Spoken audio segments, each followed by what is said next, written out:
Hey guys, this is MalavarTCOne. I'm going to do a quick Esper guide on who to put which Espers on which characters as a request by one of my subscribers. Now, I'm just going to go over them kind of generally and not break down each particular character with each Esper, mainly due to the point that sometimes Espers go on other characters that they aren't usually meant for due to a situation. And sometimes there are bosses you go up against which require certain Espers on certain people while other ones would work better. So, I'm going to start with the very first Esper you get, Siren. Siren, you can kind of see, has an average layout with low attack and low defense. Mostly a little bit magic-based, MP, spirit-based, and you can tell by her training that her entire map is a little bit all over the place and just averages. Her attack is pretty average. The highest it goes to, the plus 65, is actually higher than Ifrit's highest he goes to. But these all kind of go onto the character, onto the Esper themselves, which transfers to the character. So there's only like 4 stacks of the attack, but it's going to be different than having like 6 stacks of the attack on Ifrit. So Ifrit is much better for attacking characters, whereas Siren is not. And you will see things like that throughout the Espers, that numbers may look higher on the Esper themselves, but you got to take into account their actual stats as well. So here we see like the HP goes up to 175, the defense goes up to 55, and the spirit goes up to 45. A little bit all over the place here, but it is average. It's the very first Esper you start, even at 2 stars, very average. It does Siren does have a lot of abilities, which is great, because if you don't have those abilities for certain characters and you don't have quite a support character to take on those abilities or that role, Siren's good to give those defenses through status effects and status restorations. So she's good to have on your team if you need that. Moving right along, we're going to go over to Ifrit. Now, Ifrit, you can see by his stats here, attack and HP are by far his best stats, and will help out your characters that are the high attacking ones the most.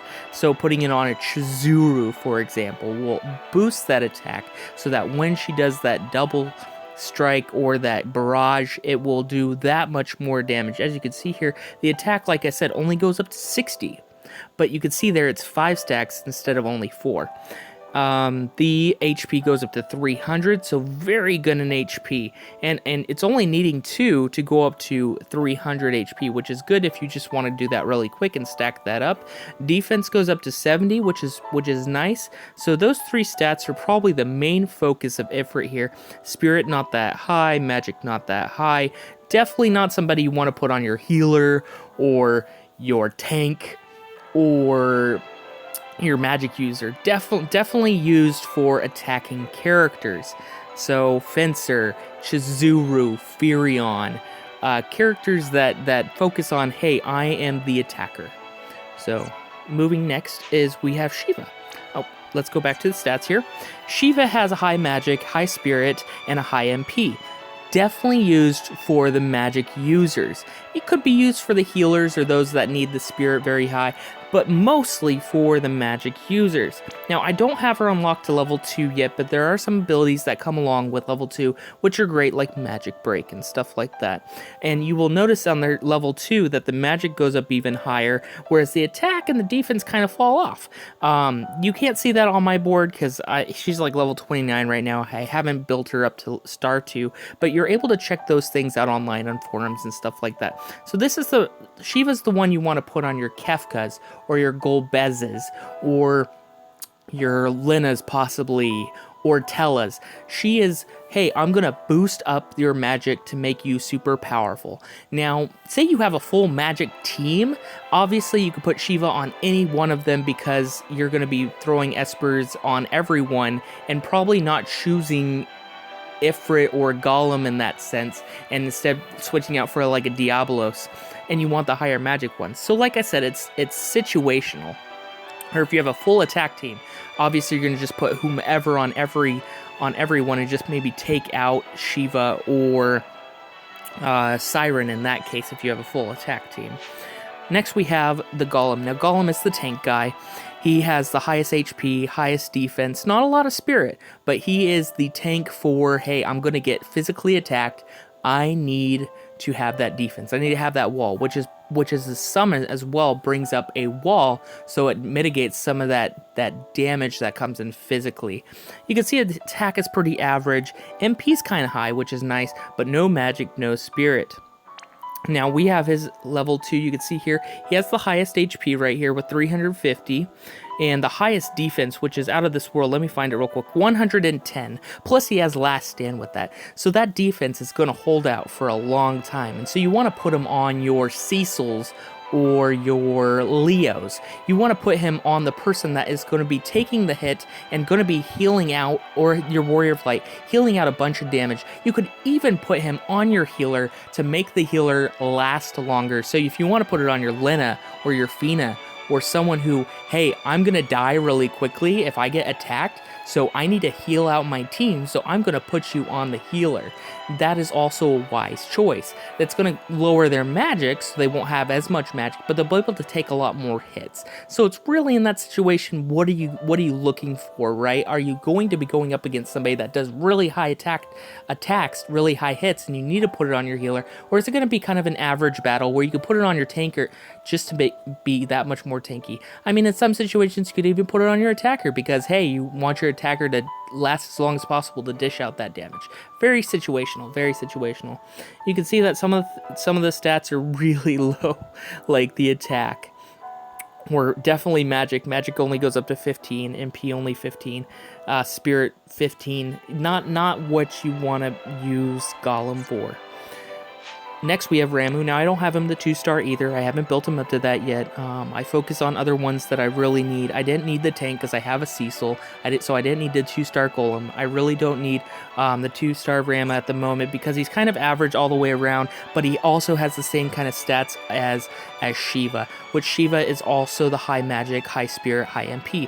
Only you can see here Ramu has a lower spirit, so I usually tend to work on Shiva. My Ramu's only 25, whereas my Shiva's 29, because I'm working on her first.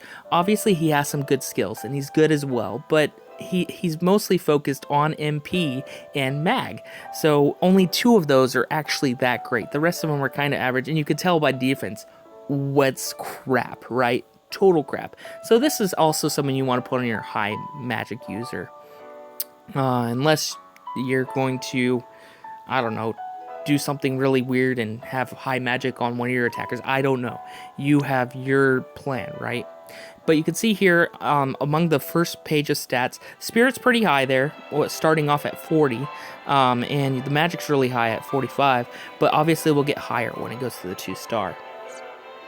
Finally, we have Diablos. Now, he just came out. I'm only talking about the ones that are currently on Global because I don't know all the ones that are coming out in Japan, but there's obviously going to be more situational ones, and these are more or less, they're starting off the game with pretty average characters. I mean, you might come across somebody with like super high spirit and super high HP for a Esper, but that is not the case at this time. For Diablos, you can see all around right now, he's only level 10, so I haven't seen him at his higher stats yet, and I've only kind of just looked at him online just for a little bit. But you can see right here, he's got high magic, high MP, a little bit good HP, and a little bit good spirit. No attack, no defense. So we have another person you want to put on a high magic user. Again, your Tellas, or your Terras, or whomever you're going to be using for your high magic or your high healing. And you can see from here the training stage, we have 40 for spirit, 40 for attack. He's got gravity, which is great. If you don't have that on any characters, you can use that. Some bosses can be hurt by gravity and it brings them down a bunch of health. Not all of them, some of them just kind of resist or it doesn't work. So you got to keep that in mind when you're using that spell. It's kind of situational. Really high MP, and once the 2 stars opens up, I'm sure it's going to be much higher magic, much higher MP, much higher spirit, and probably pretty good HP. You could tell from the HP here it's at 180, and Golem's first thing was at 200, so it's not that far behind from Golem for his first HP. So that says something that it could be a high HP as well. So that's just my small little Esper guide for the for the current Espers that are out, and I hope it helps you along your way. I mean, like I said, each character can have a different Esper depending on the situation, but that's what you want to kind of generally lean towards until you've got an idea of what boss or which enemy you're going up against in order to put them on situationally. But for the most part, that would help you out in the most sense of the word. I have my team set up as such. I'll show you real quick. Not one that I'm building up, but here I've got Anshazuru. I have the Ifrit here on Kefka because of the high magic. I have Siren and Shiva I have on Fina for the high heals. I want those high heals. I have the tank on Cecil to be very tanky, and Cloud of Darkness because he's kind of like a little bit magical, but also he's kind of my attacker because he has Barrage. I have Ramu, and that's just my situation. I mean, that's what I have averagely. Sometimes I switch them around depending on which bosses I'm going up against, but this is what I have right now, and that's my Esper guide. I hope you like this, and to my subscriber that suggested this, I hope this helps you out as well. Please like and subscribe if you haven't yet, and I'll continue to post out more videos. This has been MalavarTCOne. Thank you.